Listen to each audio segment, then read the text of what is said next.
Continuamos con el estudio de los amplificadores operacionales ideales como parte del curso de electrónica analógica. Vimos entonces que un amplificador de instrumentación es un amplificador diferencial o un amplificador en diferencias. Este amplificador entonces está formado por una etapa muy importante que es la etapa diferencial, en la cual es este circuito que tenemos acá.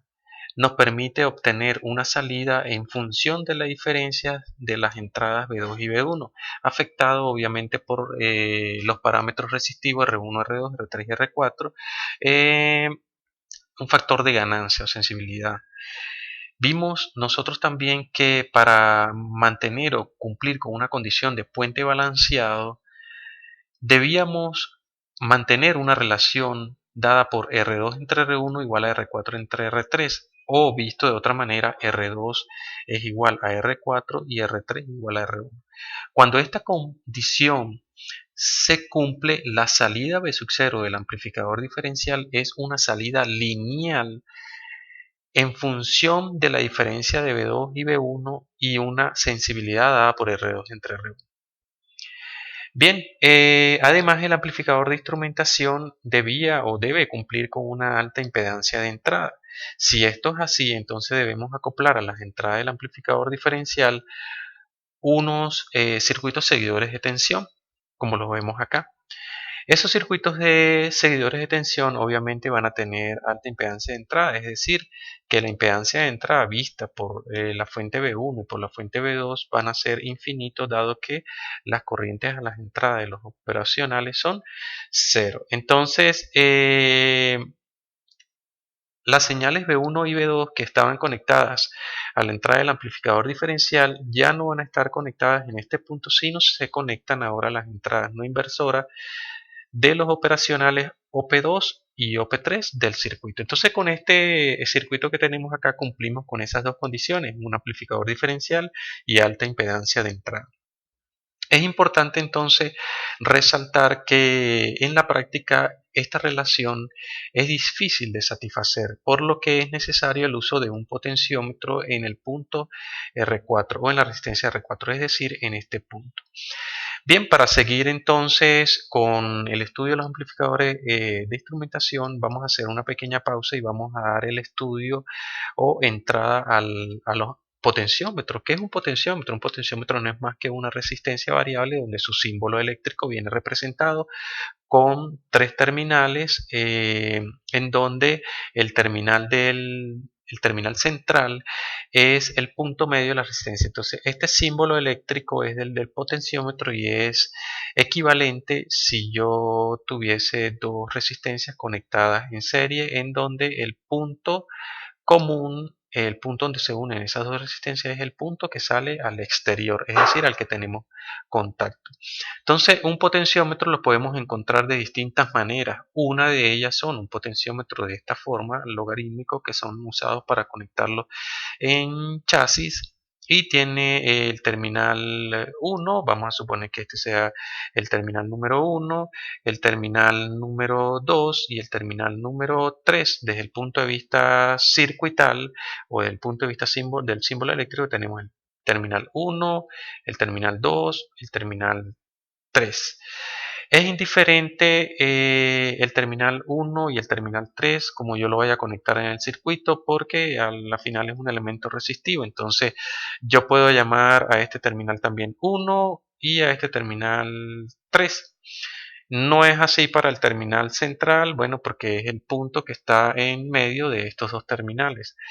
La resistencia entre los terminales 1 y 3 es fija y está establecida por el valor eh, del fabricante. Entonces yo voy a comprar un potenciómetro de 50 kilo ohm, entonces cuando mida en los terminales 1 y 3 voy a tener 50 kilo ohm, y entre los terminales 1 y 2 y 2 y 3 voy a tener un porcentaje de esa resistencia, que es lo que vamos a hablar. Aquí tenemos otro tipo de potenciómetro que es llamado trimmer, al igual que en este potenciómetro tenemos terminal 1, terminal 2 y terminal 3.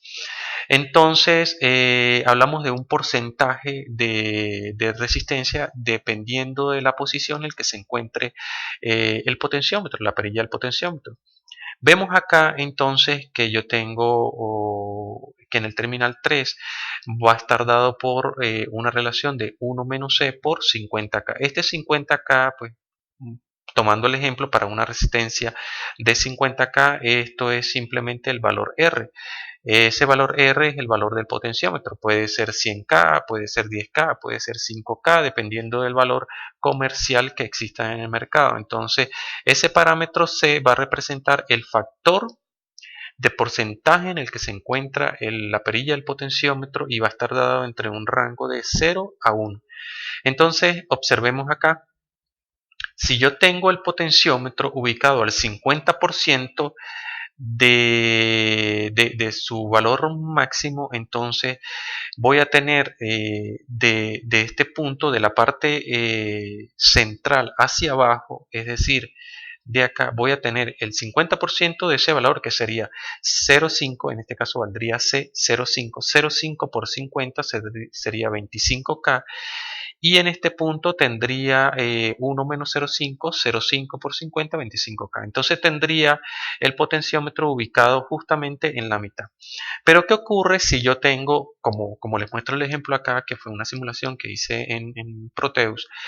¿Qué pasa si tengo un potenciómetro de 500K y tengo el potenciómetro ubicado al 50, al 70%, tal como se muestra o se indica acá?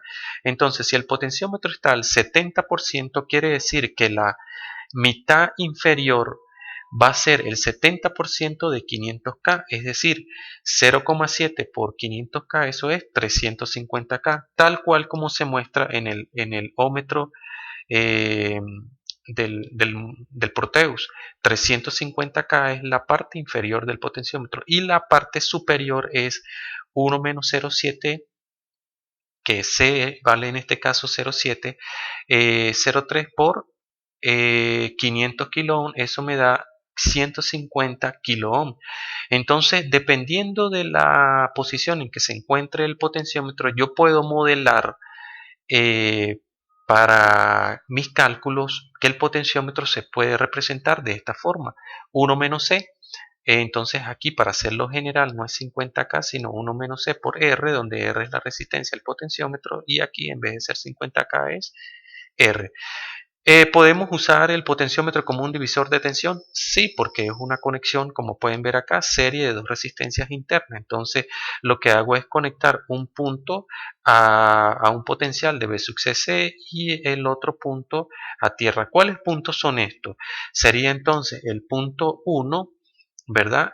Los extremos, el punto 1 y el punto 3 serían los que se conectan al punto de alimentación, y el punto central, que es este señor que está acá, iría conectado en este caso al multímetro, y donde va a tener el voltaje variable. Entonces este 1 iría conectado acá y este punto número 3 iría conectado acá.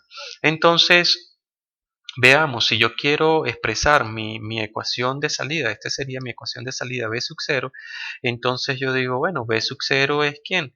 Dependiendo de la posición en que se encuentra el potenciómetro. Entonces observen algo.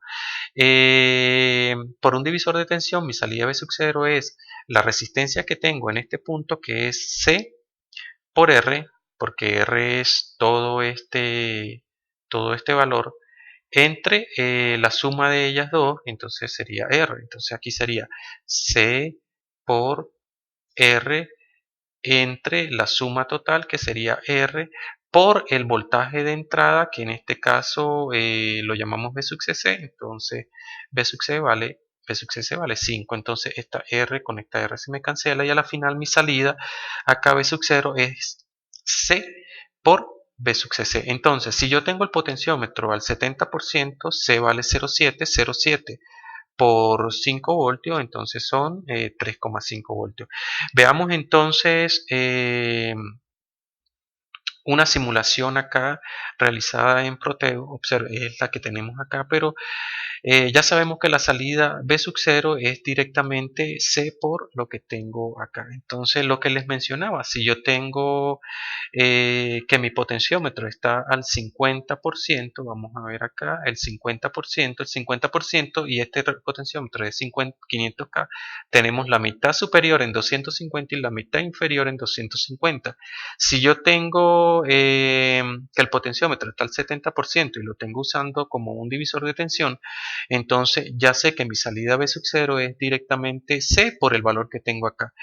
En este caso sería 3,5 voltios. Pero ¿qué ocurre si lo tengo al 50%? Entonces, si lo tengo al 50%, C vale 0,5. Entonces, 0,5 por 500 sería 2,5 voltios, tal como se representa acá. Entonces, dejemos este video en el punto que nos encontramos y continuamos en una clase siguiente.